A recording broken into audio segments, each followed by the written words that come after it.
Welcome in. We are counting you down to the college football playoff bracket reveal. When we see it, you will see it. Josh Pate, Danny Cannell, Emily Proud. We will have Brandon Marcello here at the desk. We'll also have some playoff coaches joining us. This will be a fun 2 hours. But I want to know first and foremost, where's the most drama coming from today? I mean, obviously, it's SMU or Alabama, right? That's the spot that everybody's been talking about since Clemson got the auto bid from the, ACC championship game. And for a long time, it felt like the debate was going to be significant when it looked like SMU could get run off the field. But they climbed their way back, looked like it was going to overtime. And then we saw the kick that Clemson will remember, for the rest of time. That will now, I don't think there's much drama. I don't know about you. I don't think there's much drama. I think the committee will put in SMU. I think there'll be Bama fans that'll be upset. I don't think there'll be that much drama. Yeah, ironically, as much as that's the big hinge point, talking point, whatever you want to call it, I'm looking at like that 5, 6, 7, 8 range. Aside from SMU, Alabama, I want to know, what order are we putting teams in? To me, it's not, is Penn State in? Of course they're in. But Penn State at a 5 versus Penn State at a 7 is a big difference. It's a big difference, but it also sets kind of a precedent for the future of what it means to participate in a conference championship game. Yeah, we'll talk about these potential matchups. We'll talk about the matchups when we get them. But first, let's paint the picture of how we entered conference championship weekend with the penultimate rankings that released on Tuesday. SMU, the 3 seed, headed into Saturday. Of course, that will change as they did not win the ACC. Those top 4 seeds for conference champions will inevitably look very different based on this weekend's results. Speaking of those results, let's remind you of what went down starting in the Big Ten. This is the opening drive for the Ducks. Dylan Gabriel finding his man, Kenyon Sadiq, who hurdles the defender and goes into the end zone. Dylan Gabriel has looked so good, Emily, all season long, just delivering the balls perfectly to where they need to go. Great decision maker, and once again, it was on display last night. Got a lot of weapons, too, like this guy, Tez Johnson. He goes in for the 48-yard score. Yeah, it looked like, Oregon kept pulling away, but Penn State kept trying to keep it close, doing their best to claw their way back in the game. And Drew Aller made some incredible plays in that late in the game. Yeah, how about this one? Deep shot, but oh no, it's going to be picked off, intercepted by Nico Reed, and Oregon icing it on a first down. They win this game 45-37. Yeah, James Franklin not feeling great. Yeah, that's one he'd like to have back. Drew Aller would love to have back, but you got to take shots down the field. Sometimes the defense makes great plays. How about the SEC championship game? This was right before the half. Carson Beck scrambling around, looks to throw. The ball is fumbled, but we don't really care about that. Texas does not score here. This is what we're looking at. Carson Beck injured on this play. Didn't play in that second half. FSU Twitter was back. They were back with a vengeance, watching what happened, but it didn't matter. Gunnar Stockton to the rescue, and Trevor Etienne. Yeah, when you have a great running game, you lean on that when your backup quarterback is in the game. Speaking of quarterback play, though, let's go to the early fourth quarter. Quinn Ewers throwing it over the middle to DeAndre Moore Jr., making a man miss and taking it all the way to the end zone. Momentum back to the Longhorns, but we would go to overtime, all tied up at 16. Yeah, this thing was 2 heavyweights going back and forth, back and forth. Speaking of heavyweights, ouch, Gunnar Stockton, his helmet comes off. He has to leave the game. So which quarterback do you put in for this play? Oh, how about the guy whose arm can't move? Hanging by his side. It seems to work, though, because here Georgia punches it in. They win the SEC championship. A one-armed handoff doesn't matter. They are the top of the SEC. Our first Power 4 conference champion was crowned in Arlington, Texas, where our own Josh Pate was there to watch Cam Skattebo do Cam Skattebo things. It was a career highlight reel. It just so happened to be on one afternoon. That guy and Heisman should be pretty synonymous in conversation. He didn't just score once. He scored 3 times. Didn't just strike the Heisman pose once. He struck it twice, Pate. And keep in mind, this is without their top wide receiver. So he knew coming into the building, I got to do this. They knew he had to do it, and he did it anyway. They got great quarterback play, too. Easy pass here, though, to who else? This is just the Cam Skattebo highlight game, and Arizona State absolutely laying it. They are Big 12 champions, and it was emphatic. This one was not even close. What a win for them. Meanwhile, in the ACC at night, Cade Klubnik scrambling to his left, but throws on the run, and Bryant Wesco Jr., this would not be his only touchdown of the day. I don't know how you defend that, Emily. He really pressed the line of scrimmage, then they come up to tackle him, goes right over the top. Cade Klubnik has had a really strong season quietly since that debacle against Georgia. He's got better and better. Probably one of the more underrated quarterbacks this season. He loves the connection with his true freshman wide receiver there. But SMU would fight back here in the second half behind Kevin Jennings here for the touchdown, making it interesting. SMU opts for the extra point, so they tie it at 31 apiece. Rhett Lashley, of course, loving it. But let's go to the ensuing Clemson drive. After a 17-yard pass gets them to the 38-yard line. This is a 56-yard field goal for Nolan Hooser, and Clemson wins it 34-31. Do we have two playoff teams in this game? What do we think? I think we do. I don't know how I think we're in agreement on this one as far as what the committee is going to do.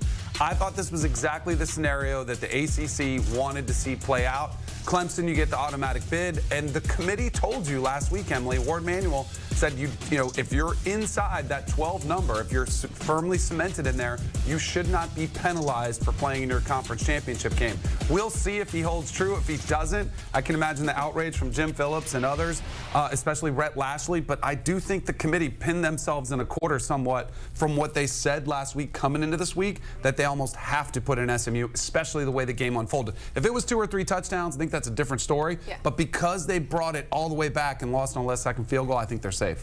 I took the temperature of America last night. I was in the heart of it. I was in the thick of it. I was in a rental car shuttle, and everyone's watching on their phone. And so they see that SMU's down. And the overall talk on the shuttle, which took a little while, it is DFW after all, the overall talk was Bama's going to be in. And in the span of going from the rental car terminal to the airport terminal, SMU closes.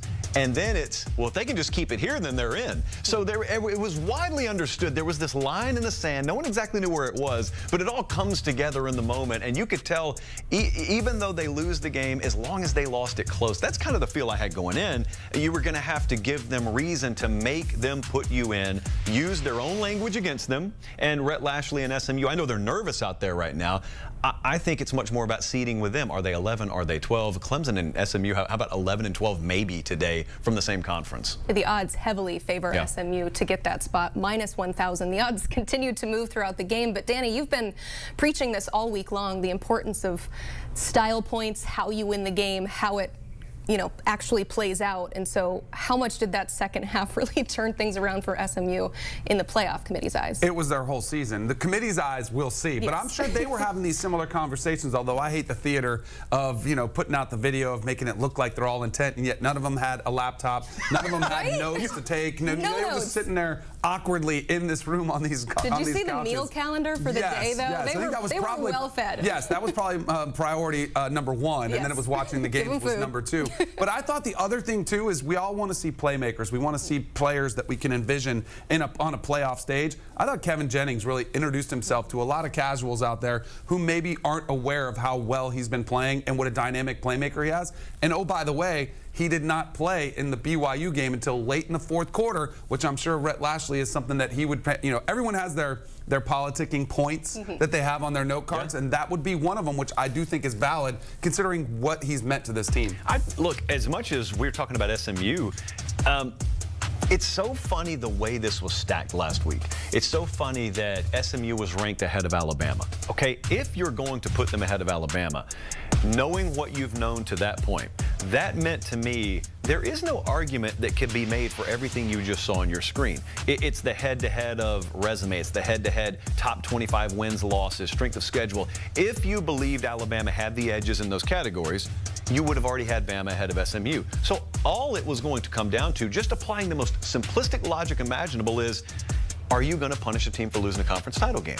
And if your claim is you're not, well, then SMU is already in. You cannot tell me, if you keep them out, that it's because of anything other than losing a conference title game, because you already knew all the rest of the stuff before Saturday even happened. I thought Ward Manuel, the spokesman for the selection committee, gave us way too much information this year, because he really has cornered himself in a position where you're going to look like you were dishonest, or you at least were giving bad information every time you got in front of the camera. Because in trust me, I think it's good because he's given us this opportunity. I think it's why the odds are where they are with SMU, because everybody knows it.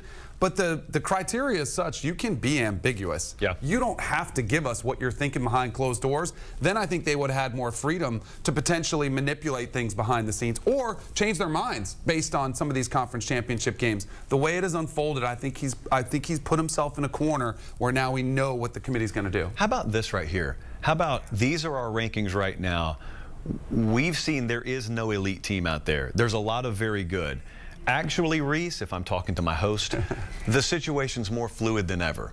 Just leave it at that. Yes. Just leave it at that. Well, that's something that Rhett Lashley even said after the game, is he said, based on what we found out on Tuesday night, we didn't even need to play in this championship game because you felt pretty solidly in. So, I mean, which I've always what's to maintained, say they just like, don't give us the rankings. Right, exactly. Exactly. I was telling them, like, say you have a flu outbreak and you can't play, can't show up to the game, and then what are they going to do? They have to put you in, right? Because you're already there. I never would see anybody do that, and any competitive person would want to go out there and play the game. But I'll be honest with you, at the end of the game, when they decided to go for the tie, in the back of my mind, I'm like, I wonder if he thought about going for 2. Completely agree. Knowing that it was close already, and that if you lose by 1, you're there, and if you win, you get it, like you're a hero and you get in. That was one scenario. I was kind of surprised that he didn't go for 2. And, you know, the viewer at home may say, oh, you're not thinking like that. No, absolutely they are. They've already Kirby thought about said that. They've thought about it 24, 48, 72 hours before. And speaking of Kirby, I also will guarantee you, because I know there were contingencies for all of these teams. Carson Beck, if he goes down for Georgia, Drew Aller, Dylan Gabriel, if they go down for Penn State and Oregon, you got to get them off the field. You got to flat out lie about the injury situation or be non-disclosure as long as you can, because we have seen the FSU precedent from last year. We can't let that happen to us. We just need to buy ourselves 24 hours instead of FSU, which had like multiple games still to play. All of that was on the table. There was an entire grease board in these offices of if, then, if, then. Normally that's just game conditions. This was game and playoff conditions. So we feel pretty good about Oregon getting the 1. Yes. Georgia getting that would be the most confident. You feel pretty good about that? Yeah. We good? Okay. Georgia getting 2. I already wrote it down. Okay. That's the 2 teams I have written down right now. I'm just waiting for the rest. Then it gets kind of squirrely at 3 and 4. What do we think the committee is going to do there with those final 2 buys, Pete? Okay, Daniel, as much as you and I have our broad-based feeling about what should and shouldn't qualify as a first-round bye, what I think they will do is put Boise at 3, and I think they put Arizona State at 4. Now, let me tell you very quickly at home, for those who don't know the tie-in situation, if that's flipped, if it's just merely flipped, and Arizona State is 3, Arizona State would play their first playoff game, first playoff game in Glendale, Arizona, as opposed to if they're the 4 seed, they would be sent to Atlanta, Georgia. Huge difference there, just in one bit of seeding. I think it's a travesty that Boise State is going to get potentially a 3 seed. I just think it's wrong. It is a different level of football. Like, it's one thing if you want to argue about strength of schedules within the Power 4, and I get it, like the SEC is stronger than the Big Ten and just a little bit stronger than the ACC and Big 12, like where they are. But we were talking about, it's a different sport. When you talk about resources, the amount of like power rankings, 4 and 5 stars, NFL talent, any way that you want to dissect it, it's a different level. And even with that, the Mountain West, which is in that different level, has had a bad year. So it's not even that deep, where the 4th best team is Fresno State at 6-6, and it's all downhill from there, all through the back end. And man, this is what I have a problem with a little bit too. So many people give them so much credit for the loss against Oregon. That's one thing in the world of sports, I was always taught you win or you lose. There's no such thing as a good loss. And yet here we are in college football. We use that term all the time. Oregon was still, they also didn't play great against Idaho in the first week. Like, they were still figuring some things out. Yeah, so like, I don't know if that game happens again. They should get credit for it, but I think they're getting way too much credit.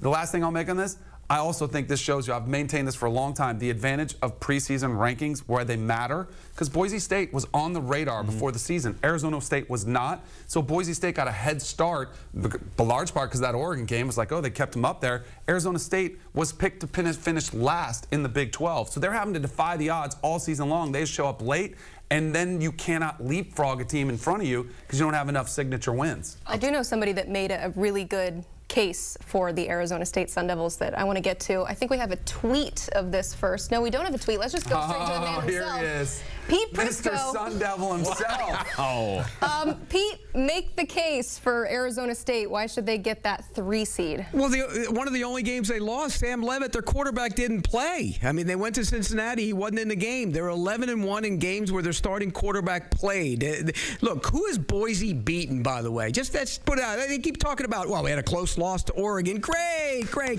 for you. They should be in the 3 spot. Personally, I'd rather see Arizona State in the 4 spot because there might be a chance I'd go to that game if they play it in Atlanta. So I'm excited for this. Look, I see all these Sun Devil grads coming out of the woodwork. Oh, in the media, there's a lot of you. Oh, look what we done. There's nobody who suffered more with this team than me. I can go back when Frank Kush was fired. He was carried on in the field. He was one of those guys. He actually coached the night he was fired in 1978. I was there when they blew Rose Bowls and losing to bad Arizona teams, Tom Tunnicliffe, Chuck Cecil. I was there when they blew the Rose Bowl in 1996 because of bad coaching, and Joe Germain, of all people, drives him down the field, and he hits David Boston to cost him a national championship. I was there for all of it. And so right now, I am in heaven with the Sun Devils team. I'm going to test your homerism here, Pete, because I didn't love Cam Scatterbo campaigning for the Heisman with the pose, and then after he was like, hey, I should be the Heisman Trophy. Would you, if you had a Heisman vote, would you put him over Travis Hunter or over Ashton Jeanty? That would be a tough one for me, but he's in the conversation. I don't think there's any question about that. I think Travis Hunter is the best football player in the country, but I think Jeanty has done enough to win the Heisman. I think they will vote for him for the Heisman. But Cam Scatterbo deserves to be in New York and deserves to be in the conversation. Pete, so most of the country is noticing Kenny Dillingham now. Most of them he's just popped on the radar. Arizona State's just popped on the radar. When the stuff went down the way it did with Herm, and then Kenny Dillingham gets the job, for someone who knows the temperature of that program, what was the talk behind the scenes amongst you guys? The group text, Kenny Dillingham gets hired. What was the talk? Yeah, it was, look, he was an offensive mind, bright offensive mind. Could he get it fixed? Could he get it turned around? This was the second biggest school in the country, a lot of money there. They need to turn it around. He's done that. I give him nothing but credit. But please, Kenny, at the end of the BYU game, you almost cost me a heart attack. I'm an old man now. I can't take any more of that. You spent a lot of money. You gave your bonuses to your assistants. One thing, get a book on the end of game clock management. It'll help you. You're a great coach, but everybody needs that.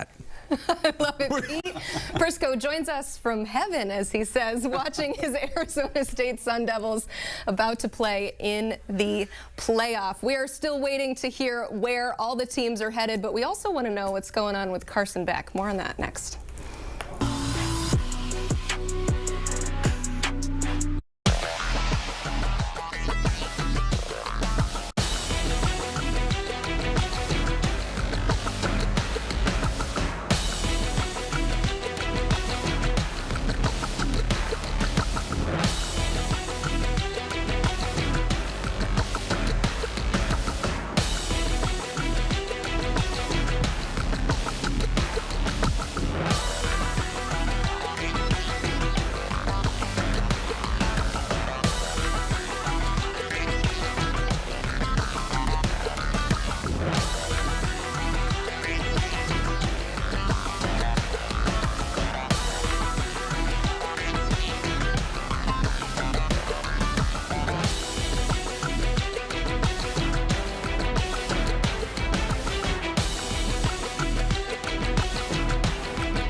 The Oregon Ducks are your Big Ten champions. The confetti fell in Indy last night after Dylan Gabriel led his Ducks to a 45-point explosion, and they needed every one of those points to beat Penn State. The Ducks finished the season as the only perfect team in FBS, the program's first ever 13-0 finish. Dan Lanning exercising some demons by winning a big one and conquering the conference in their first season in it.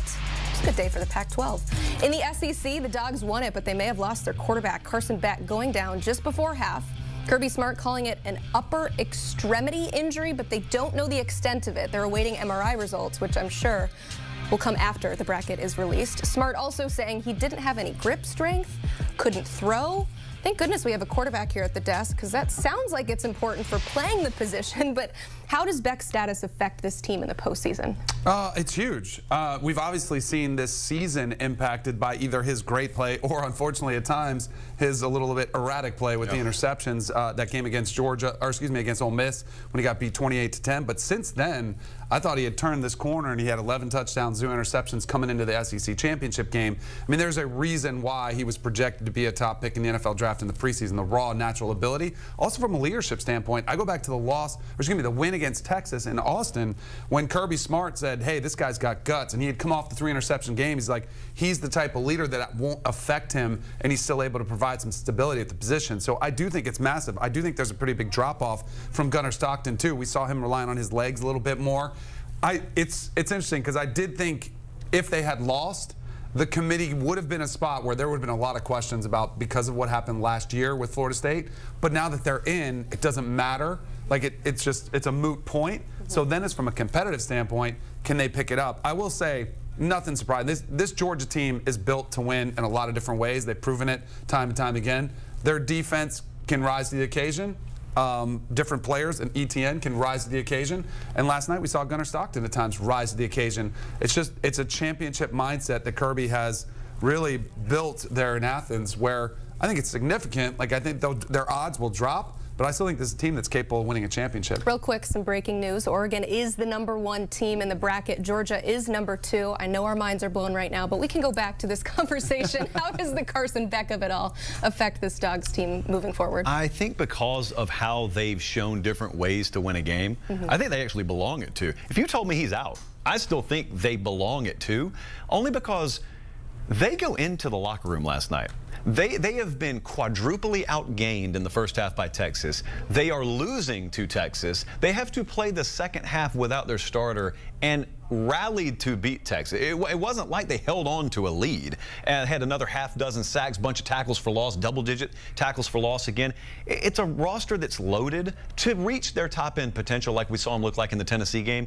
Yes, they have to have Carson Beck, but that's not the world we live in. So here we go. Like look at this. Boise State has gotten the 3 seed. We just had that debate. I'm sure, yeah, they're pretty happy in Boise, Idaho, but our friend Pete Prisco, probably not too happy. We loved that potential for them to play in the Fiesta Bowl and play a home game, but it looks like Boise will be playing in Arizona. Pete, what's your reaction? Well, I just think if you see that and only that, I think that signifies what the committee thinks about strength of schedule, and you could probably well fill out the rest of this bracket accordingly. They will continue to fill out the rest of this bracket, but we're going to head to break right now. Coming out on the other end, we'll react to what we see in the college football playoff bracket.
never sleeps, and neither do we.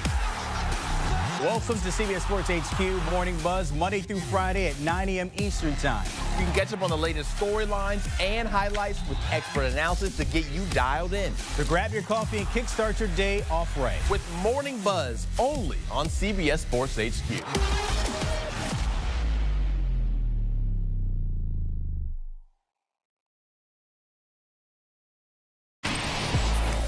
Got some breaking news here on CBS Sports HQ. We told you we'd bring you the bracket. The bracket is finally coming to us. We now know most of the seeds in terms of buys. We're still waiting for hosts, but Brandon Marcello is here joining us on the desk to react to some of it. We have a small picture of what we see this bracket so far. What's the biggest maybe surprise to you early on? Nothing too shocking right now. It's almost going along the ways I thought it would go at this point, but we're still waiting to see about SMU. I do think it's a very good sign right now that they're going to end up being in over Alabama. What do you think, Danny? I think it's a lock. I mean, there's a lot of rumblings are out there on social media, a lot of reporting on it, which I'm sure ESPN is not thrilled about, as they're supposed to own this thing. But we came in here from the get-go. If you look at the odds makers, FanDuel, that's a pretty sure thing if you have minus 1,000 odds. So far, we have the hosts as Texas, Penn State, Notre Dame. There's one more host spot left. Who gets it, Pate?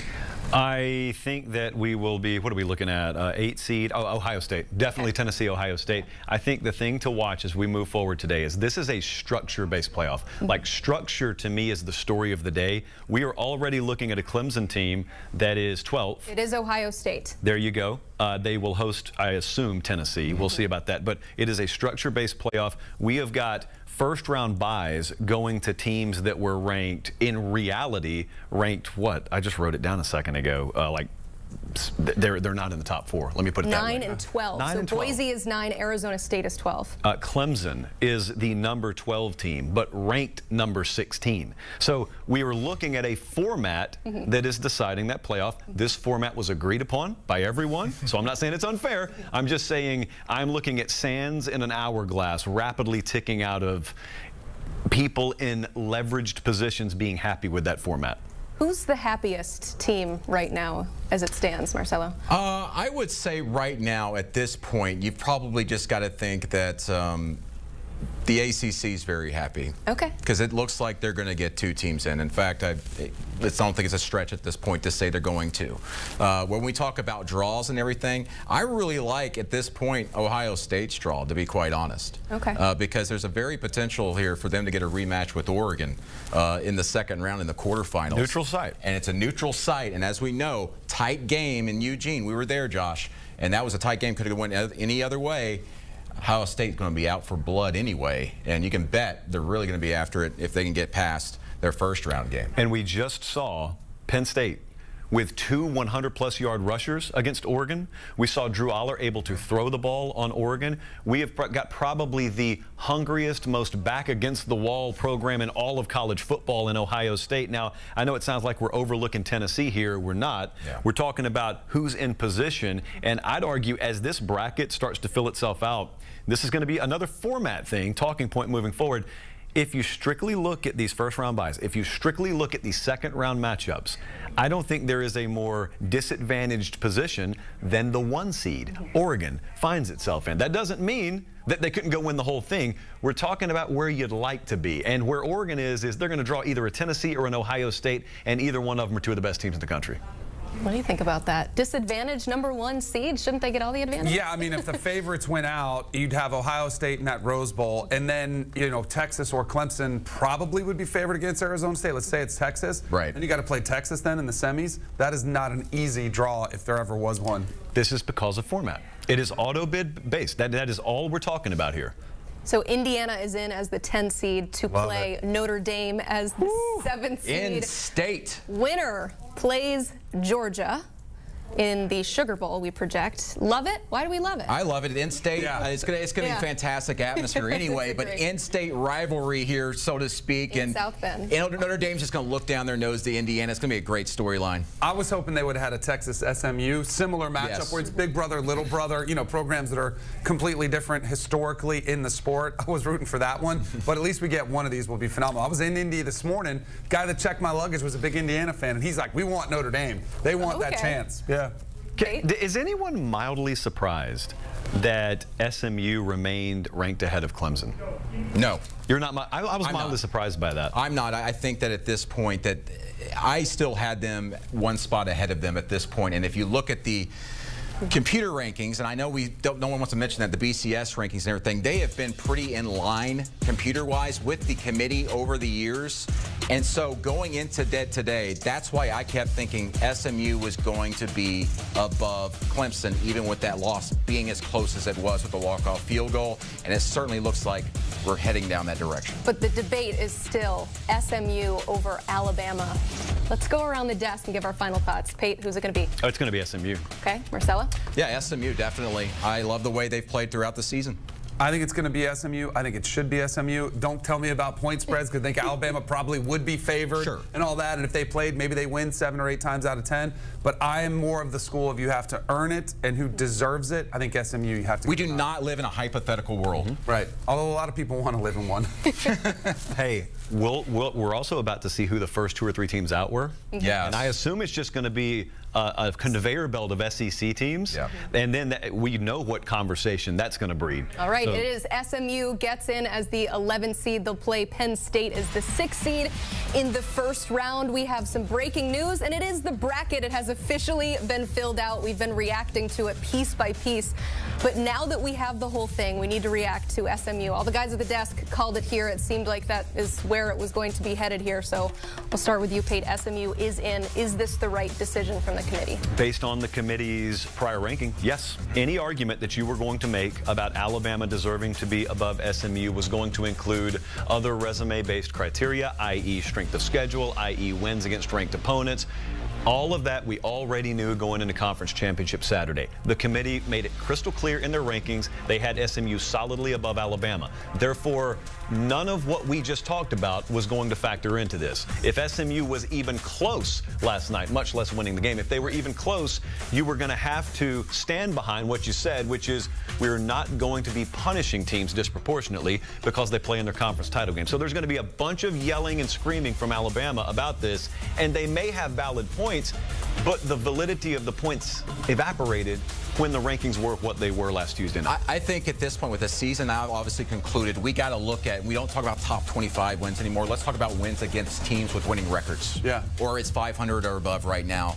Alabama has 2 losses to teams that are 6-6. SMU has no such thing at this point, and they are playing so well, and you got to love the fight that we saw on display. Coming back from a 17-point deficit, they look like a playoff team, and I know every commissioner, coach out there is going to stump for their own little wheelhouse, their own little silo.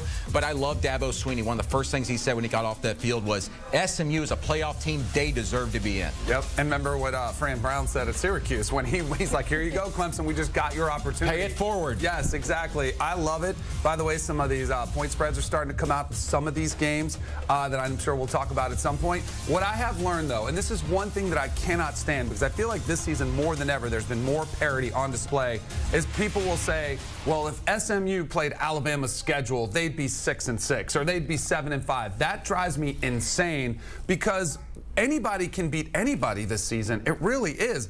I guarantee you they could beat Vanderbilt, they could beat Oklahoma, and maybe they could even beat some of the good teams that Alabama's beaten. I just hate the hypotheticals that you're talking about, which is why I try to really just distance it and say winning and losing matters more than ever, because the talent has been spread out. I'm glad you bring that up, because SMU was supposed to play Vanderbilt this year. That series was canceled at the last minute. Also, the ACC really did the SMU Mustangs no favors when they developed their schedule to start off with, because guess who their first 2 ACC games were against? One of them was Florida State. It was horrible. the ACC champion Florida State and the runner-up Louisville on the road. You don't know what they're really going to look like. You didn't know they were going to expect to be Florida State. Sorry. As bad as they were this year. But if they were good, it wouldn't have impacted their strength of schedule as much. Exactly. So it isn't like SMU or the ACC were like trying to help SMU out or anything like that. I hate that argument, and also hate everybody saying schedule better than non-conference and all that. Goes, well, that's great, awesome, that's awesome. But Alabama lost 2 games on the road against teams with 6 losses at the end of the season, and SMU ran through their conference against teams that everybody thought were going to be top 10, top 15 worthy. I mean, we weren't sure what the committee was going to do. It was this argument of bad losses versus good wins, because Alabama had those good wins, right? But SMU didn't have any bad losses. Alabama had 2 bad losses. So in the end, I think it's a consensus here. We believe the committee did the right thing, putting SMU in over Alabama. Initial thoughts on this matchup with Penn State? They got to celebrate the fact that they got in, but they have a tough road ahead of them with Penn State. You just saw them in person, Danny. What's going to cause them problems, SMU against the Penn State? physicality. I mean, that's the difference. But I'll tell you what, Rhett Lashley has done a pretty good job. I thought the physicality of bumping up from the American to the ACC would be a challenge, and they were more than up to it by going all the way to the championship game. The physicality being to slow down Nick Singleton, Katron Allen, and being able to deal with Abdul Carter on the other side of the ball. I'm waiting for that point spread because I think it'll probably be double digits, right? Most likely. Which one? Penn State, SMU.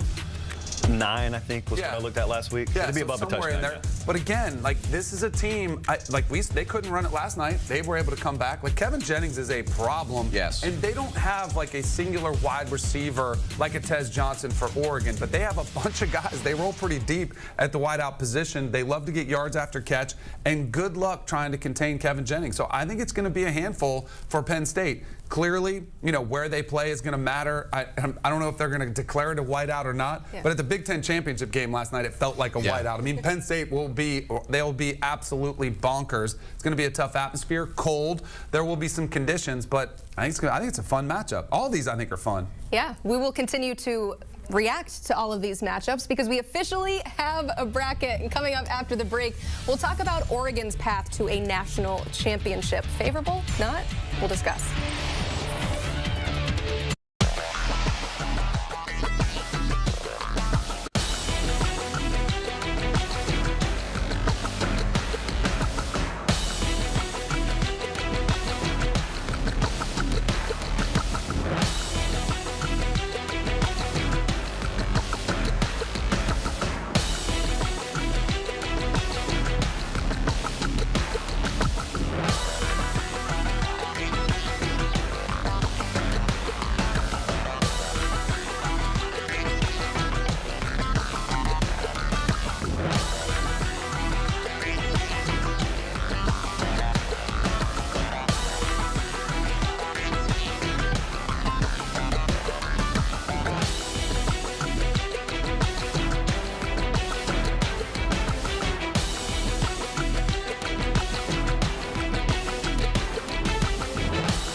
After 4 months of college football, we officially have our hands on the bracket. Oregon is your #1 team. Georgia, Boise State, Arizona State will all be waiting their fate after the first round of the playoff. But a first round game that we've got our eyes on, Penn State and SMU. We discussed extensively what this meant for SMU to get in the bracket. But Josh Pate believes for Penn State, there's a lot of pressure to go ahead and win this thing. It's an immense pressure spot. The format's pathetic, so the criteria is pathetic. The committee can't help that. They are told what the format is, but since you have an auto-buy process in the format, you end up semi-penalizing your Big Ten championship game winner in Oregon, which we'll get to in a second. But Penn State is in the most advantaged position out of anyone who made this playoff. We're getting numbers out right now. They're going to host a team from Dallas in 15-degree weather. They'll be over a touchdown favorite against SMU. They would then, if they won that, go on to play a Boise State team. Both of these teams they out-roster, by the way. They would go on to face the Boise team that got the first round bye. Guess which team would be favored by nearly 2 touchdowns there? Because it's not the team with the first round bye. Penn State has got a water slide in front of them into the semifinals, basically. And I think about the pressure on James Franklin, because for so long it's been, you can't win the big game, you can't win the big game. Okay, well, they competed in the big game against Oregon yesterday. They came up short, but now they're in a position where they're in the playoff anyway. It's expanded, that's why they're in, but they're in the playoff. How could you, if you made the playoff bracket for yourself and you were Penn State, how would you set it up any differently than it is right now?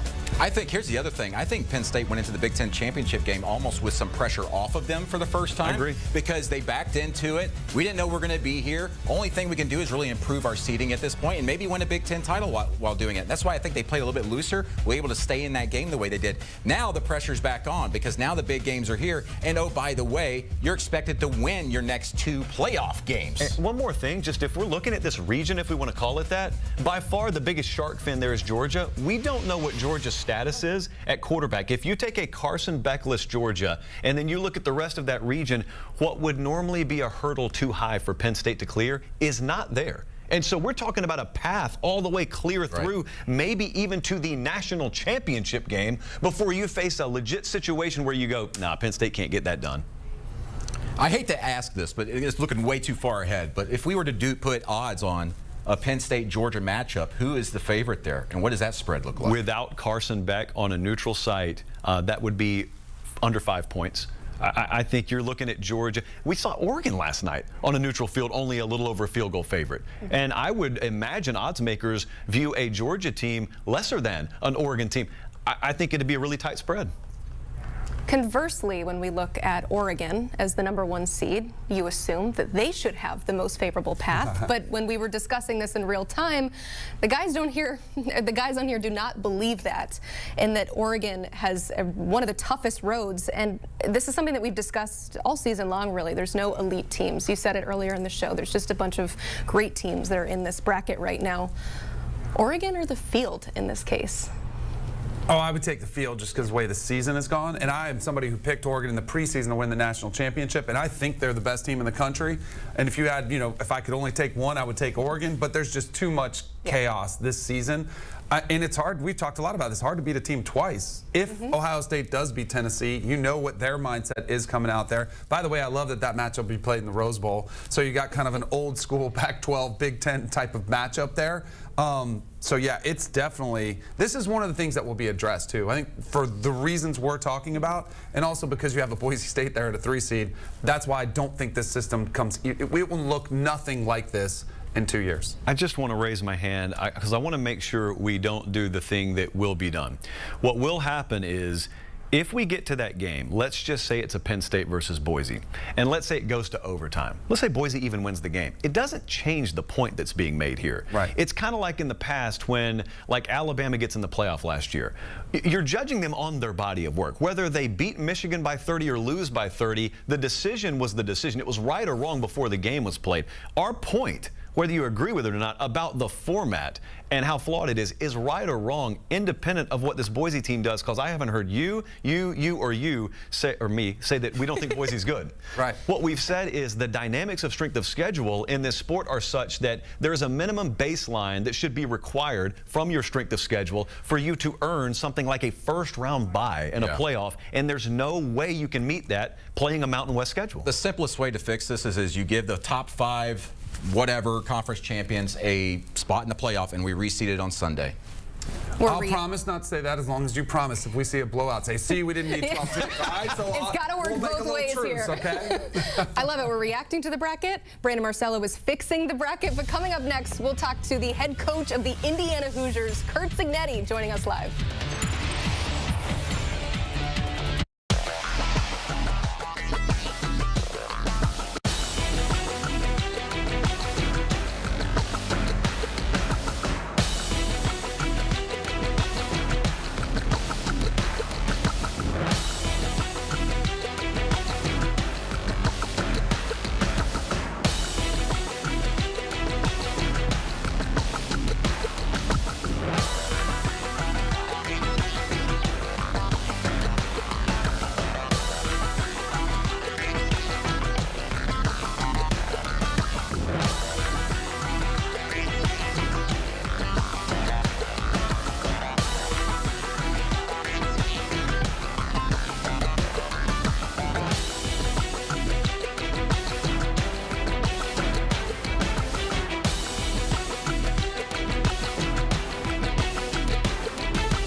continuing to react to the college football playoff bracket here on CBS Sports HQ, and we want to zero in on the Hoosier State. You've got Indiana and Notre Dame battling it out. That will be the first game of the college football playoff Friday night at 8 o'clock. I know our guys here at the desk are continuing to look at this line movement here, but Danny, I'll ask you straight up, who wins the game? Oh, wow. Yeah, just put me right on the spot. What do you think about this matchup? I kind of like Indiana as the trendy underdog pick in this one. Ooh, now, this one, I have been calling out Notre Dame all season long. It bothers me that they get a complete pass and they're able to manipulate the system. The only one that doesn't play in a concert, in a conference, and yet they can get a home game, not subject themselves to that conference championship weekend. I also think Indiana's a really good football team. I do. I mean, they're complete. I know the game against Ohio State, a lot of people said, see, they can't compete, they can't compete. I thought their defense did a pretty good job against Ohio State's offense, and I think they were close in a couple spots to hitting a couple big plays where maybe that outcome comes differently, and I don't think Notre Dame is the same caliber as Ohio State. So it depends on how you view Indiana as a quality of team as to how you view this entire part of the bracket, because we were just talking about Penn State a little while ago. But you could just as easily, if you really believe Indiana's about to peak at the right time, you could say 7.5-point dog. They've done it before this year. They could go into South Bend and win. Then it would be them against maybe a hobbled Georgia on a neutral field in round 2. So they're in that same sort of region that Penn State is. How about that, though? We got half of what we wanted. We wanted SMU, Texas, and we wanted Indiana, Notre Dame. We at least got Indiana, Notre Dame. That's the first game in the playoff. That's standalone on a Friday night. Mark your calendars. 8 o'clock up there. I project, let's go over under 13.5 degrees at kickoff. And feels like feels like when I got off the plane in Indianapolis on Thursday night, it was 11. Yeah, and that's 3 weeks before. Right, I think December 1st or 21st is like the first day of winter, right? Like that's when it's going to be coming. It's going to be cold. Look, there is another question always with teams that haven't been there before. When there's an extended layoff, do they find the next gear? The teams like Georgia that are there every year, it's just rinse and repeat. They just dust off the blueprint. Well, they don't have that at Indiana. They haven't been here. And they're not alone in this conversation. Someone just, like, they strike it every time. Someone just makes you look and say, why don't we just do it the way they did it, man? They played their best ball at the right time. I have an expert standing by on this matchup. We have the head coach of Indiana, Kurt Cignetti, joining us here on CBS Sports HQ. And Coach, I know you were very vocal yesterday about believing that your team deserves a home game. You don't have to go far for this game necessarily, but what's your reaction to hitting the road for the first round of the playoffs? Well, you know, it's a great thing. I had to carry the flag for my team. That's my job. That's all old news now. So we know who we're going to play, when we're going to play, and where we're going to play. And we're excited about it. Going to be playing a good football team, very well coached. It's won 10 games in a row. And we're a good football team, too. And I think the big thing for us, you know, the lessons we learned when we went to Ohio State on the road with the crowd noise and how we responded, it's important we apply that to our next road game, and I'm confident that we will. Coach, how did you find out? Did your team watch all together? Did you find out a little bit ahead of time? Was it find out live like everybody else? And what was the reaction from the team? What has it been? Yeah, no, we expected to be here. We didn't have the team together. We knew we were going to be in this playoff, and it's business. And so where are they right now? I don't know where they are. They'll be tomorrow at 5 o'clock, you know, for our team meeting. And quite frankly, today in the new college football world, the staff will spend half its time today evaluating portal guys and half its time guys on their own taking a peek at Notre Dame, and we'll start up on them tomorrow. Coach, we've seen in the past, even in a condensed playoff, a 14 playoff, even back in the BCS era, a team would make it there for the first time. They'd go through the process, and then sometimes you would hear coaches come out on the other side months later and say, I wish I'd done this, or I wish I would have known to do that. I wish I would have structured practices a little bit differently. A lot of your guys are there for the first time. How do you best equip your program to dial in as best you can in this lead up, in this prep? It's a piece of cake. I'm used to being in the playoffs, used to advancing in the playoffs. You know, we're going to stay true to the process. You know, next week is like you have an open week, and then you're in game week.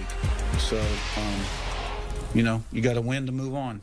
Coach, you mentioned you learned a lot about going on the road, playing at the Shoe at Ohio State. But the week before, you guys played Michigan and got that big win against a team that a lot of people said would be your biggest challenge. I mean, every game as it's gotten incrementally more challenging, that's been the case. You guys have always risen to the occasion. What have you learned about your team in those last kind of, you know, games that you'll have to apply to Notre Dame, who's another one of these teams that will be power rated, they'll be favored against you guys, they'll have the bigger players, you know, on paper. What have you learned that you guys can do against a program like that? Well, you know, I'm going to start off by saying this. I'm going to give Michigan a lot of credit first. You know, we should have been up in that game at halftime by 3 or 4 scores. We were up by 14 points. They came out in the second half and played at another level, particularly on defense. And they carried that on to their next home game against Northwestern and then against Ohio State. All right? So we went to Ohio State. We didn't play like we wanted to play. I like the way we responded against Purdue. And I think, once again, we learned some lessons there, particularly with crowd noise. And our punt team gave them 14 points, right? We're up 7-0 a quarter and a half into the game. With 1:38 to go in the game, it's 7-7. We're punting, and we dropped the snap. And, and then the first series of the second half, we're punting. Punt's supposed to go right, it goes left, and our coverage is right, and the punt's left, and they return for a touchdown. Still got to get the guy on the ground.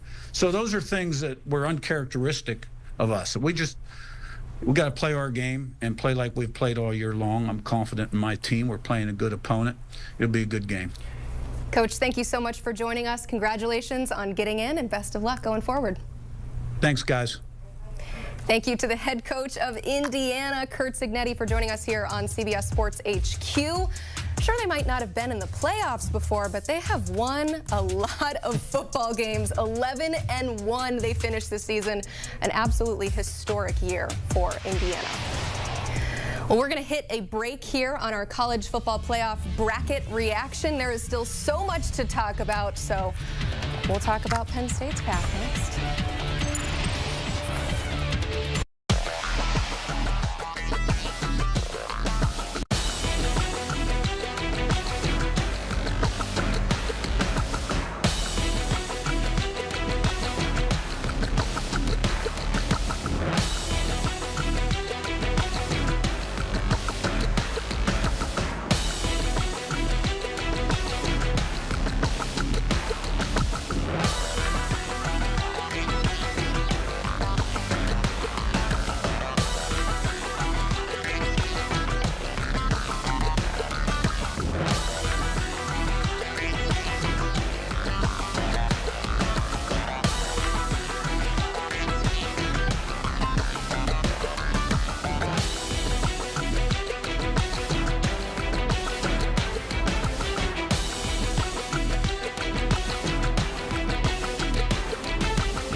news all the time? We've got breaking news to bring to you. CBS Sports HQ gives you a snapshot of all the sports that matter to you. Big news coming out of the NFL. A lot of movement in the rankings this week. With highlights. What a finish at the final round of play. And in-depth analysis. Can they three-peat? Tony Romo joins the conversation. What can you say about this game? When you need your sports in a snap. We're bringing you that breaking news right here on HQ. Find it on CBS Sports HQ. Streaming free anywhere you are. Today, with the support of the NFL, a new playbook is being written. One where we all play for the same team. Across 27 cities, the National Gay Flag Football League provides inclusive play for over 4,000 LGBTQ+ players and allies. Under these lights, walk-ons are welcome.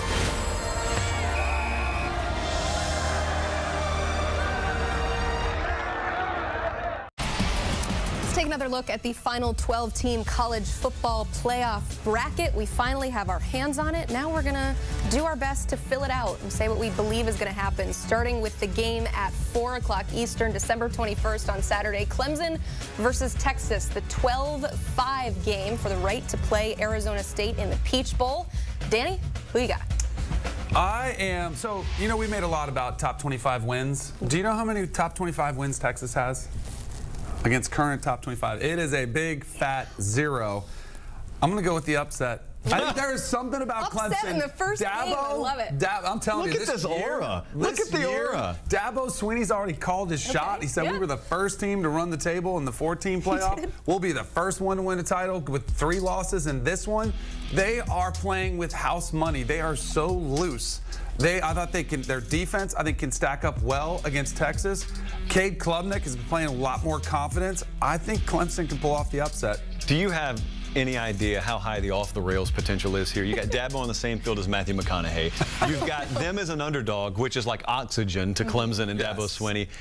And you've got a Texas team that went into this Georgia game yesterday with the lead against the opponent's backup, having quadruply outgained Georgia in the first half, somehow found the way not to win that game. There's this click that's missing with Texas's offense. And if that's the case again, and Clemson hits a few explosive plays, that's what it takes to win. I'm telling you, someone just needs to pretend like Clemson's favored. Because if you send them into Austin and you tell them it's you against the world, we've seen that movie. We've seen that movie play out too many times. Having said that, Texas is going to win that game. Okay, I was going to say, did you hear a pick? I didn't hear that. Texas is going to. Okay, so we're already split on the first game. That's what makes this so exciting. Again, this game is at Texas. They're currently 11.5-point favorites, and it's the first meeting between these two teams ever. Let's continue to move down in the bracket. We've got Tennessee at Ohio State. We'll start with you on this one. Who wins the game, Peyton? Look, I stood boldly and proudly on a mountaintop in August and said, this is the year that Ryan Day just rids himself of the fog. And it's not been a great December. It's been a long December. But I still look at the way that this lays out, and I can't quit them. Okay. Some of their own fans have quit them, but I cannot quit them. So that's a little tease for where I think the bracket's going. Earmuffs, I'm going to take Ohio State to beat Tennessee. And that would send them to not a Big Ten championship game rematch, but a week 4, week 5, whatever it was, rematch. And we're looking at it right now in living color, only this wouldn't be in Autzen Stadium where they lost by 1 point. This would be at a neutral site, somewhere in a sterilized NFL environment. Yeah. Well, actually, never mind. I take that back. I've got extreme deference for the Rose Bowl. So any other neutral site, I'll hate on it. The Rose Bowl, I love it. Every time I go, I try to rip up some sod and take home with me. I so bad want to call another upset for you, Emily, for your balls. Please do it, Danny. It depends on what version of Nico do you get. Like, if he gets hot and plays like he did down the stretch, well, that too. I also think their defense could travel. Here's the thing I will say about it. I'll make the pick for Ohio State, but my goodness, they better get off to a strong start, because we could have a playoff game, a home playoff game, where you're supposed to have the home field advantage, where if you get 2 3-and-outs or you get a Will Howard interception, they'll be booing. And they'll be booing Ryan Day. They'll be booing the Buckeyes. And that is not the healthiest environment to get to, because that stress starts to build. And then you're the opponent. You're on the road. You're like, oh, these guys are getting booed by their own fans. Then all of a sudden, your confidence starts to build. I think they overcome it. I still think they're a dangerous team. So I'll stick with Ohio State. But I think I kind of like Tennessee with the points. I almost wonder, now that you say that, and you're right about that, there's no more toxic feeling place when things go bad than a high expectation Ohio State crowd that is let down. There is a world where if I'm Ohio State, I would rather get out of there and go on the road. I don't know if Neyland, I don't know if Neyland's the place I want to go, but there is a world where I'd say, just get me out of here, man. Columbus, Ohio is not where I want to be right now. Next time I show up here, I want to have a championship trophy in my hand. If they lose that game, having lost the Michigan game, I don't know how you avoid the conversation about Ryan Day just like going off the rails. And at that point, someone like me sits there, I try and be pragmatic about it. I try and be reasonable about it. There will be no room in the room for that if they lose at home, because this is what happens now. You lose the Michigan game, it used to be your season was over. You just skip over Indy and you get a home playoff game now. If you drop the ball on that too as a touchdown plus favorite, God be with you. Yeah, for Ohio State fans, it felt like the season was over, but as a reminder, it obviously is not over. They still could have plenty of football left to play. Speaking of Big Ten head coaches who have a little bit of pressure on them, let's go to our next game with SMU at Penn State. We discussed this earlier on in the show.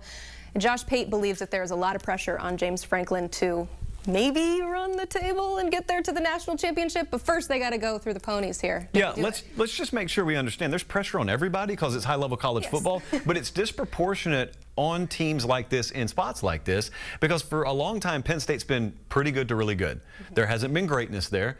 I always scoff when people call James Franklin and Penn State overrated because they're not overrated. They're properly rated. No one thinks they're elite. People think they're pretty good. They're always in the 5 to 10 range. Well, that now lands you a playoff and it lands you a home game. And just because the format is as whacked out as it is, you get SMU sent to you. And you are in a position where you outman them, you should beat them.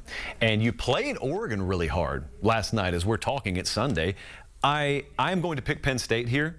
There's this weird part of me, Danny, that watched them lose last night.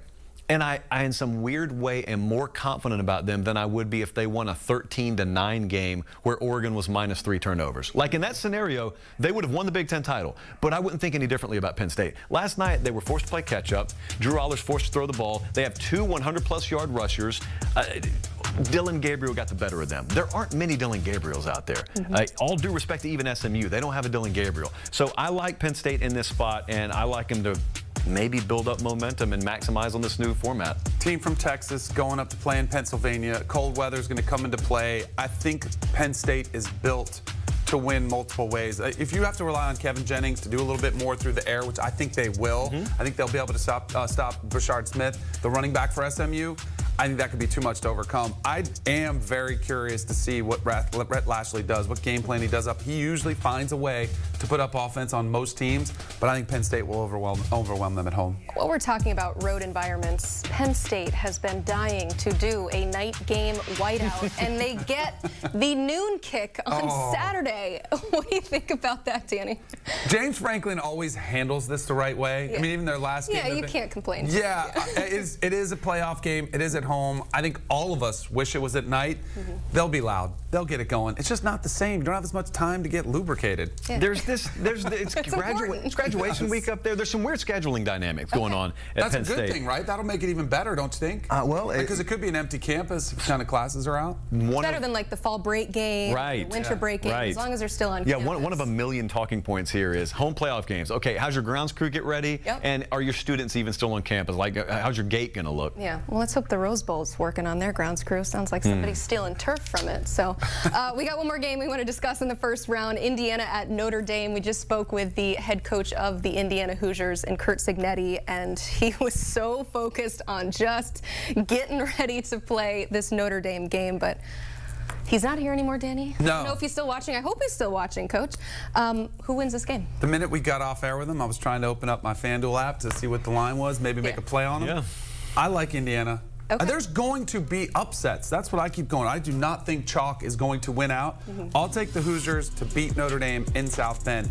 I know Notre Dame, we were talking earlier about who have they beaten. That Texas A&M win, which feels like it was 8 years ago, the first week of the season.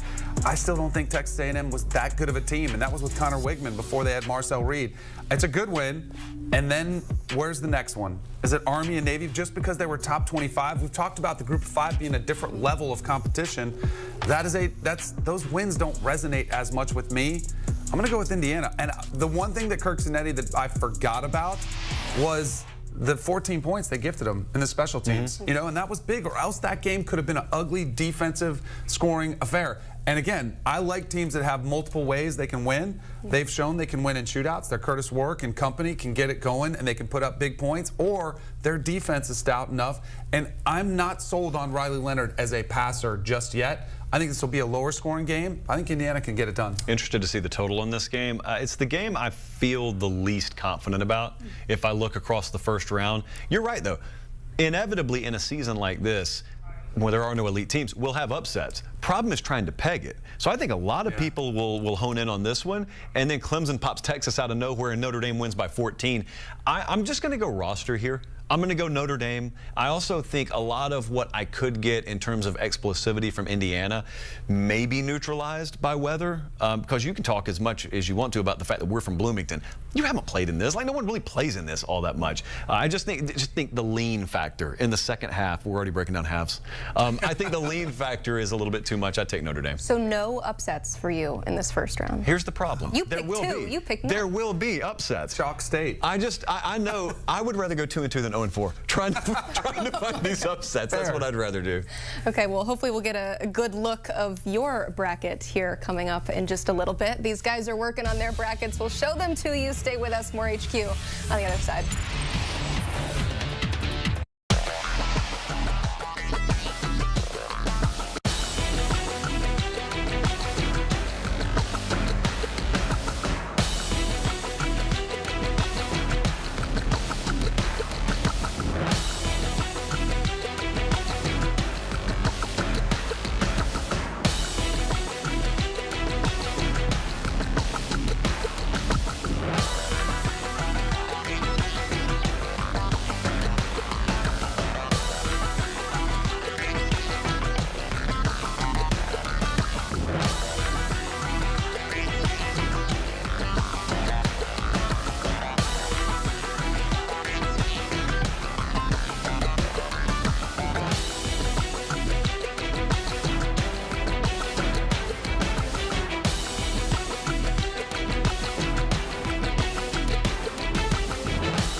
Let's get you those headlines, and we start in college hoops. Number 4 Kentucky taking down number 7 Gonzaga by a point in Seattle.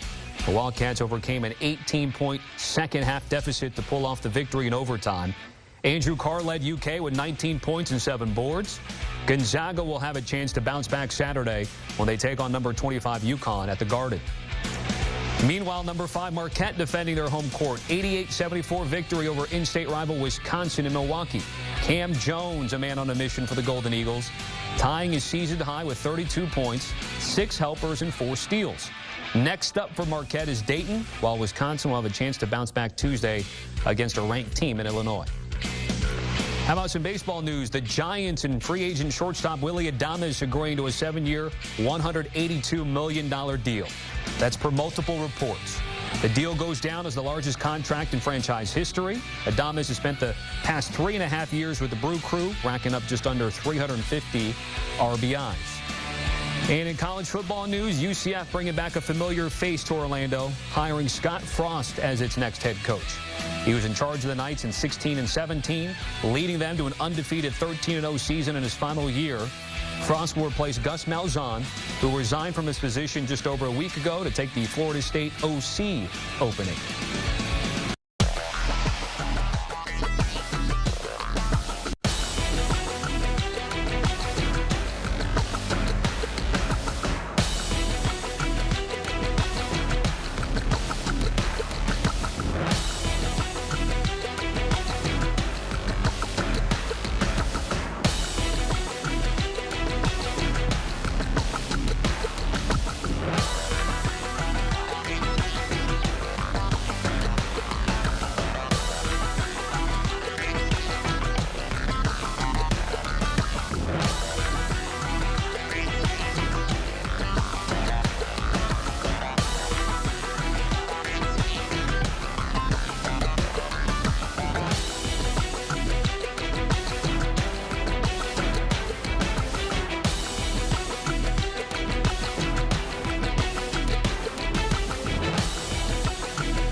We're continuing to react to the college football playoff bracket. Our friends at Sportsline have run their simulations. This is their optimal outcome.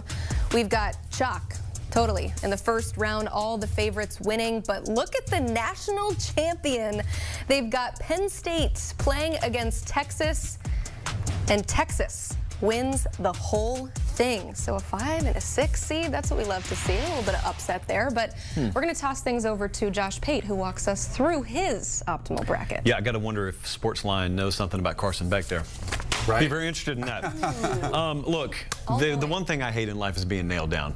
I don't ever want to give definitive statements because that means I have to back them up. But let's go. Why not? Everyone, you've had all of 40 minutes to prep. Come on. Everyone at home, get your pencils out, not your pens. I want you to write this down lightly. Clemson plays Texas. The first day of winter there in Austin, 4 o'clock kickoff. That's 3 o'clock local time. I still think somewhere in my heart of hearts there is a version of Texas that we're going to get. Maybe Sark's just got a Kirby problem, and that's why we didn't say it yesterday. Maybe they just match up against Georgia bad. Maybe they'll never have to see Georgia in the playoff. They will see Clemson. Still think it's a flawed Clemson team. Good for them. I still think it's a flawed Clemson team. I will take Texas to win that game and advance to play Arizona State. And you want to talk about playing two teams right out of the gate that have nothing to lose.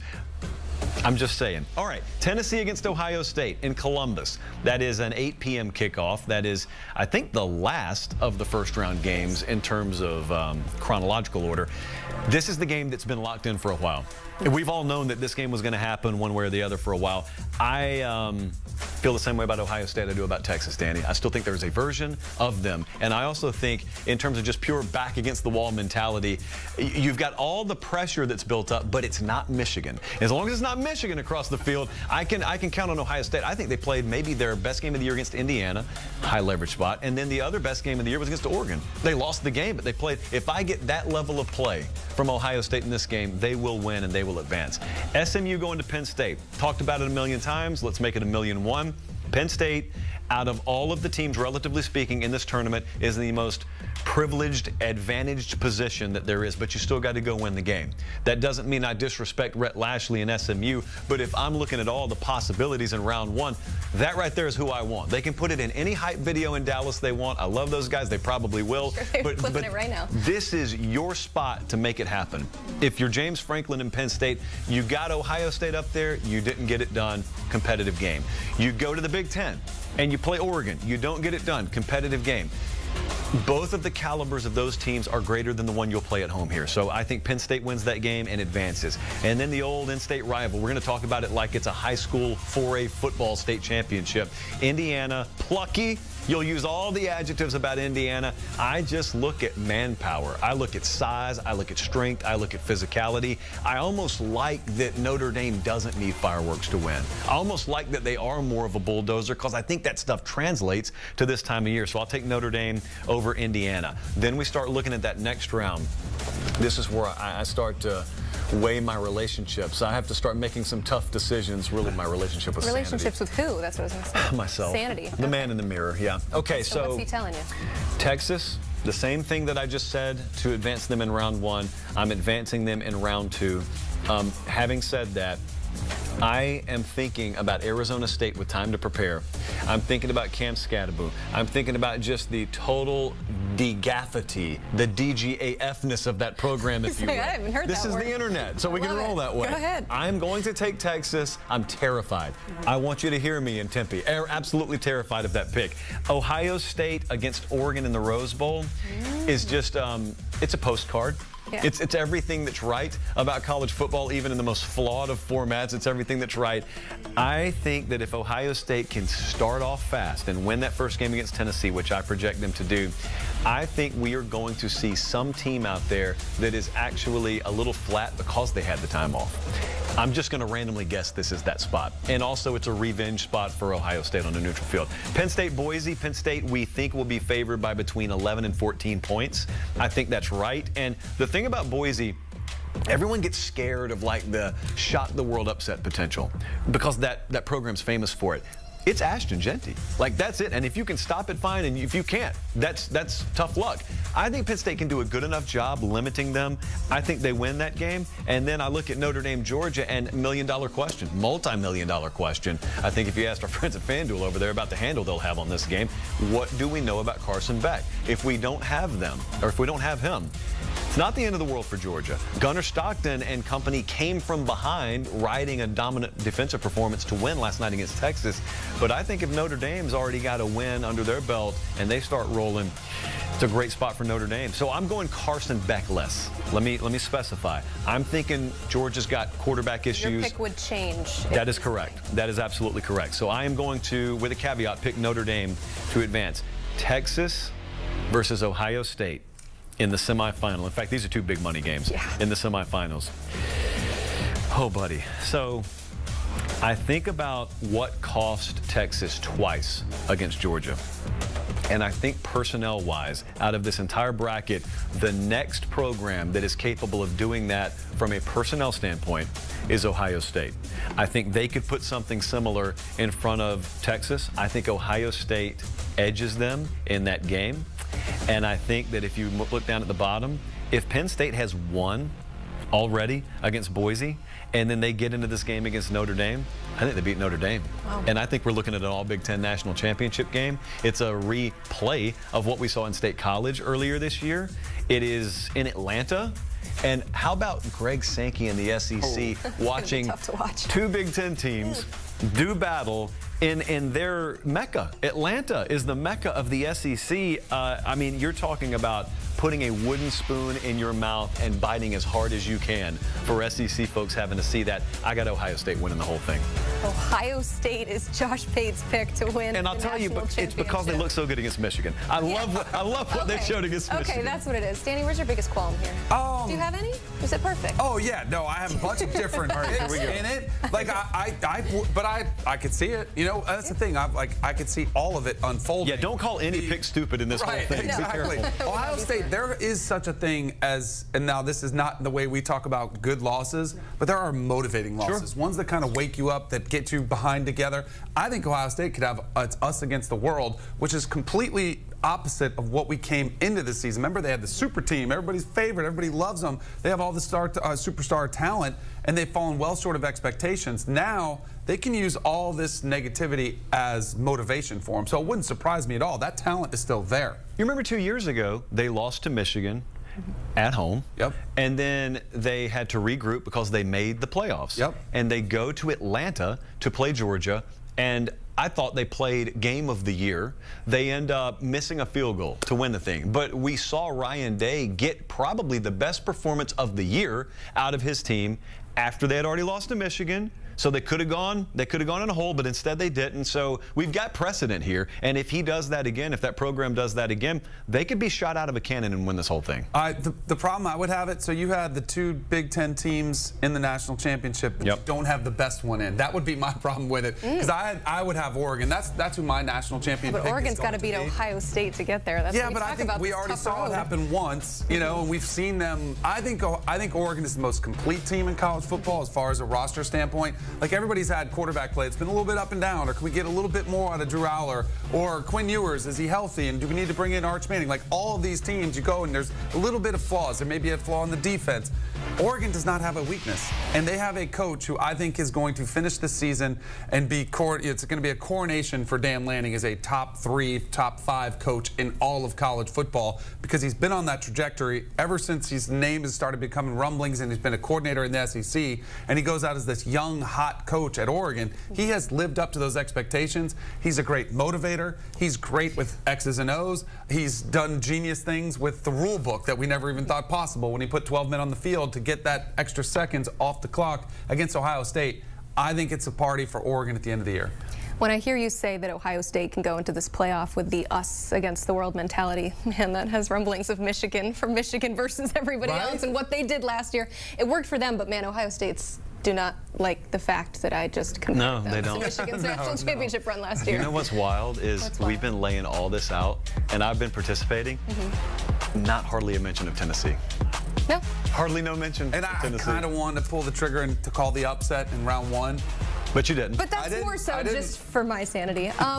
Hey, if you want more from Josh Pate, check out Josh Pate's college football show Tuesday, Thursday, and Sunday at 8 p.m. Yeah, it is Sunday, which means there's a show coming tonight. You're going to want to check out, hey, SMU, they're in.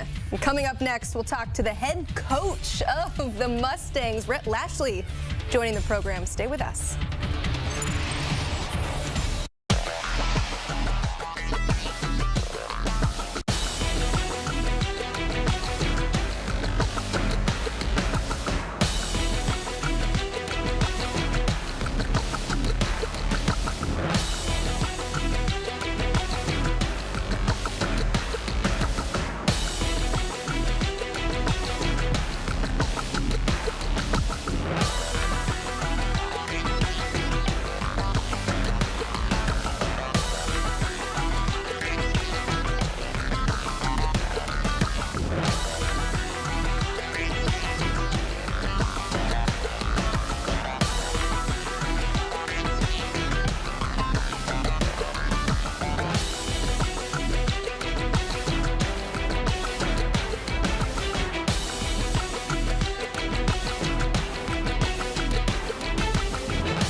major question mark here on Selection Sunday was, would the Mustangs be in the postseason? Answer, yes. SMU earning that final spot in the college football playoff bracket.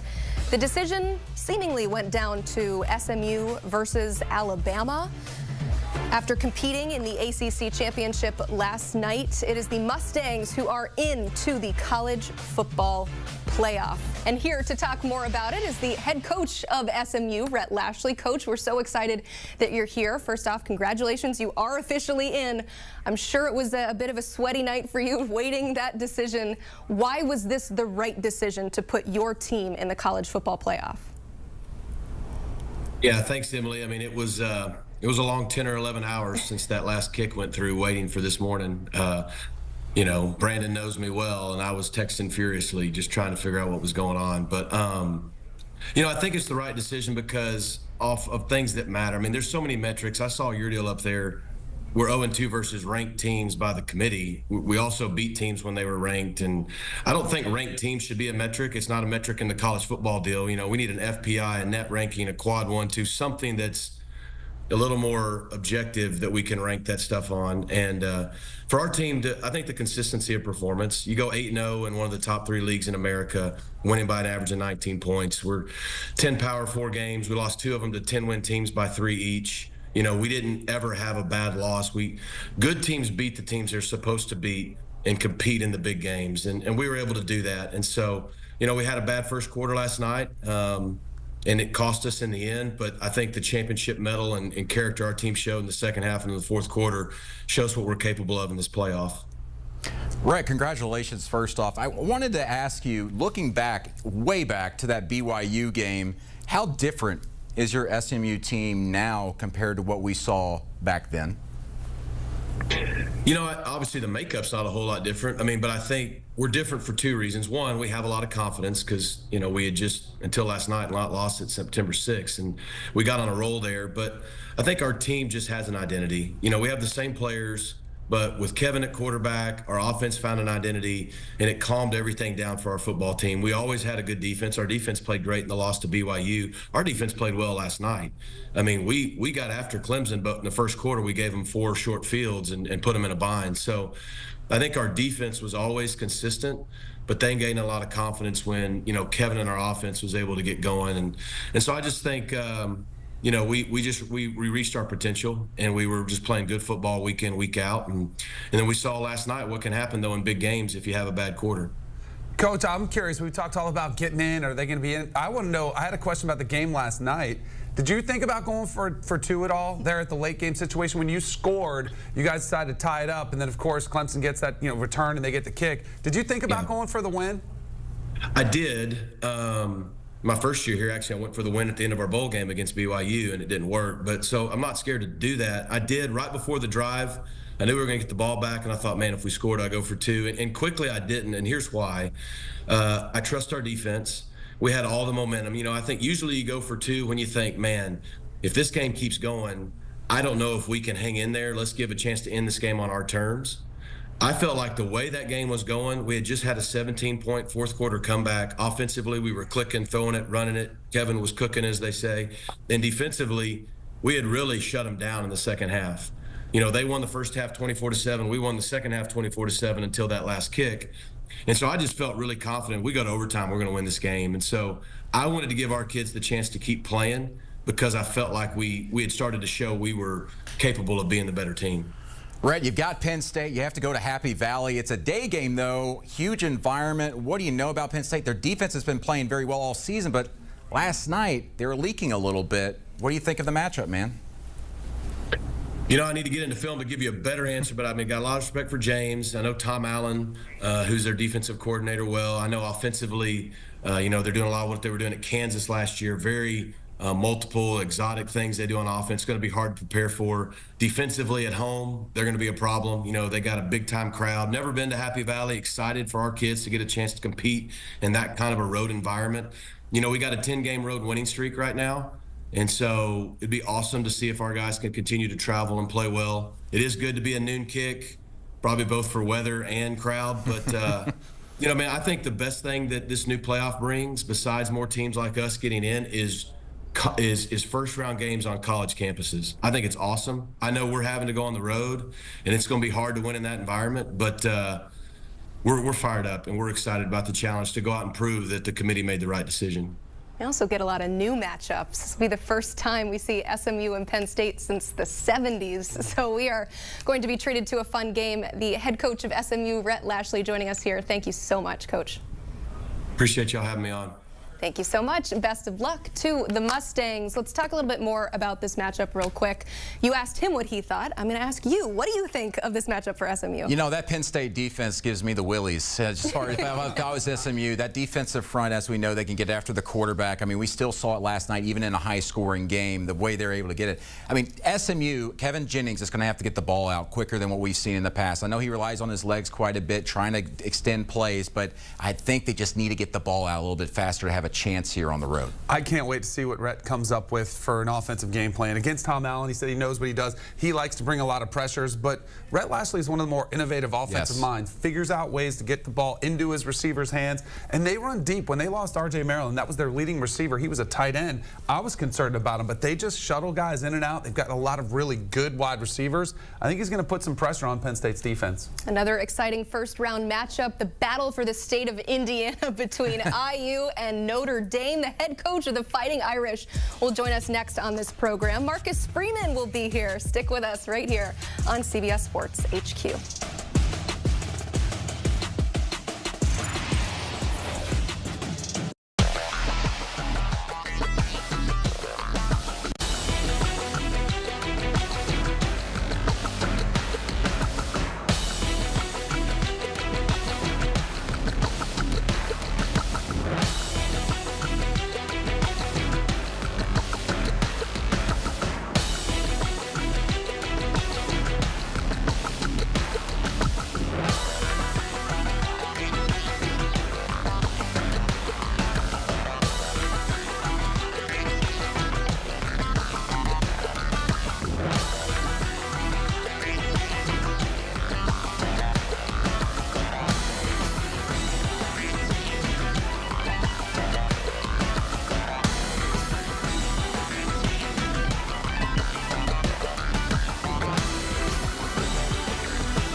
Notre Dame is in the college football playoff bracket, earning that 7 seed, the right to host Indiana.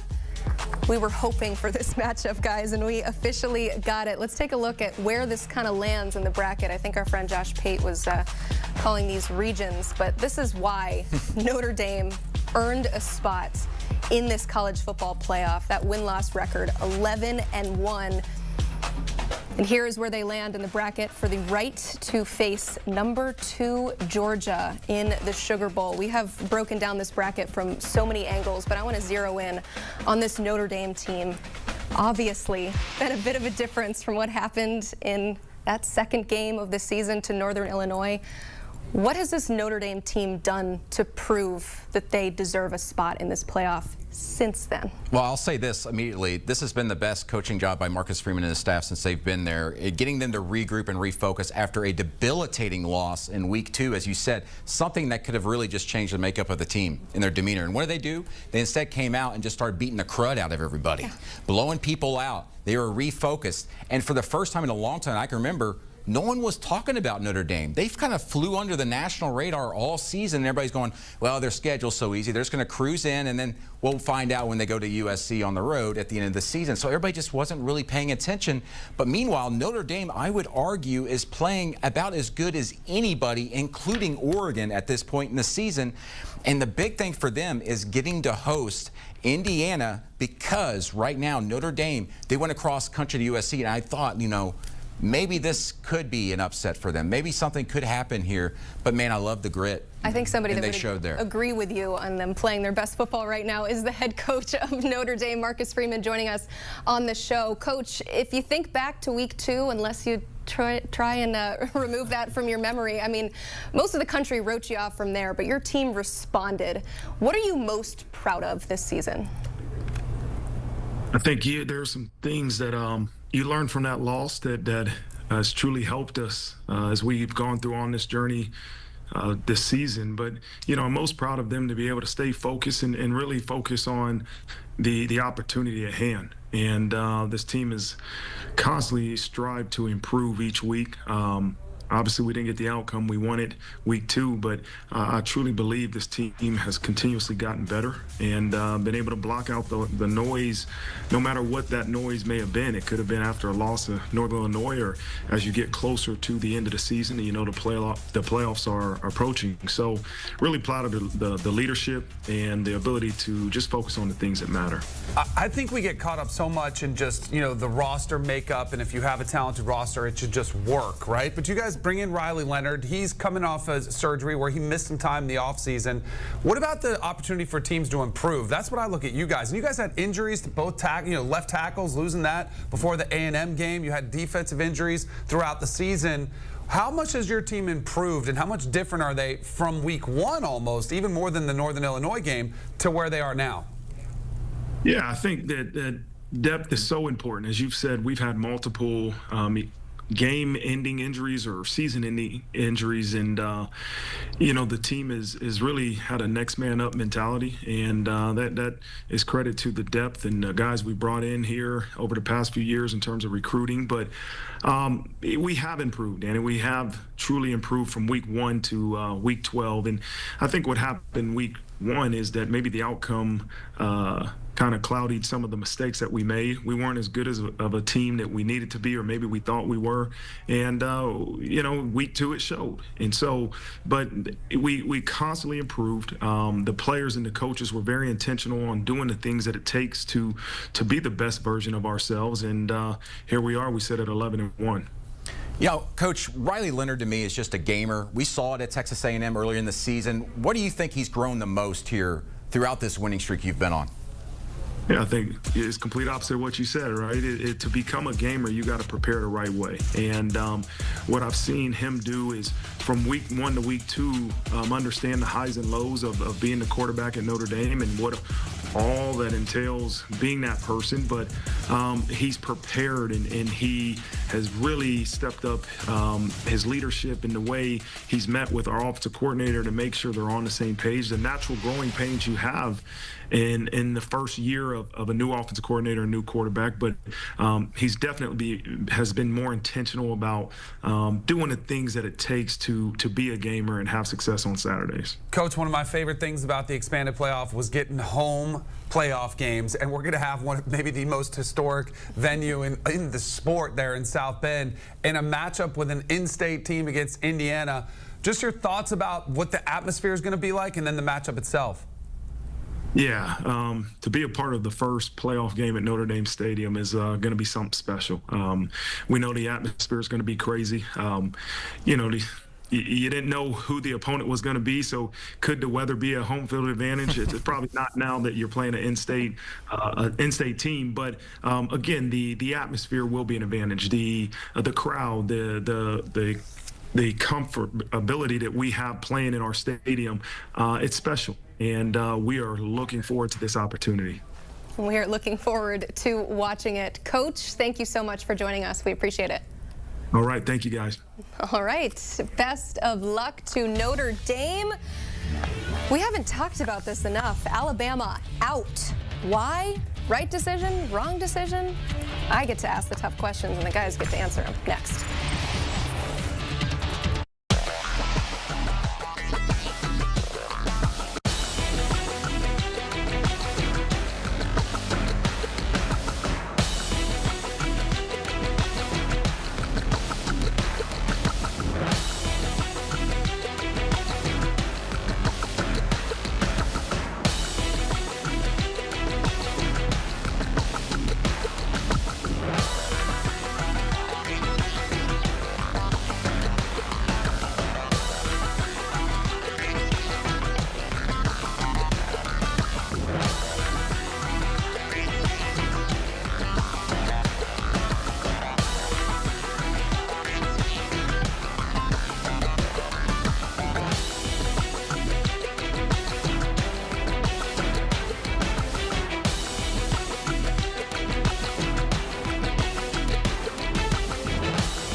This was our biggest question headed into the day. Would Alabama be in or SMU? Well, we learned the Mustangs are in the college football playoff, and Alabama missing out after worthy, right, Danny, getting in last year.